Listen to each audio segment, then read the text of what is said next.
মিথ্যা ভালোবাসা বোঝার 5টি উপায়। এই 5টি লক্ষণ যদি আপনার প্রিয় মানুষটির মধ্যে দেখতে পান তাহলে বুঝে নেবেন সে আপনাকে ভালোবাসে না। নাম্বার 1, লুকানো।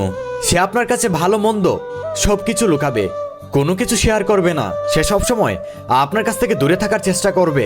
নাম্বার 2, অজুহাত। সে আপনাকে অজুহাত দেখাবে, সবসময় ব্যস্ততা দেখাবে, অথচ সে ফ্রি থাকবে কিন্তু আপনার কোনো খোঁজ খবর নেবে না। হ্যাঁ, আপনার কোনো কেয়ার করবে না। তার সব কিছুতেই না থাকবে আর অজুহাতে ভরা থাকবে। আপনার প্রতি তার মায়া জিনিসটা খুব কম কাজ করবে। নাম্বার 3, ব্যবহার। আপনার সাথে রিলেশনে থাকা অবস্থায় তাকে যদি কেউ প্রপোজ করে তাহলে সে আপনার সাথে খারাপ ব্যবহার করবে, আপনার সাথে রাগারাগি করবে, রাগ দেখিয়ে আপনার সাথে কথা বলবে, আপনার সাথে ব্রেকআপ করতে চাইবে। আপনার সাথে করা প্রমিস এবং কথাগুলোর তার কাছে কোনো দাম থাকবে না। সে এক নিমিষেই ভুলে যাবে আপনাকে।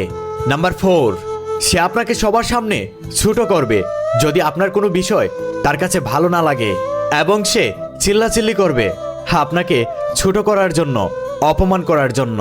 নাম্বার 5, যে আপনাকে সত্যিকারে ভালোবাসবে না, সে আপনার ক্ষতি করতে চাইবে এবং আপনার খারাপ সময়ে সে আপনাকে সাপোর্ট না দিয়ে দূর থেকে মজা নেবে। দর্শক, যদি কথাগুলো ভালো লেগে থাকে ভিডিওটি শেয়ার করবেন এবং ফলো করে রাখবেন এরকম গুরুত্বপূর্ণ ভিডিও পেতে হলে।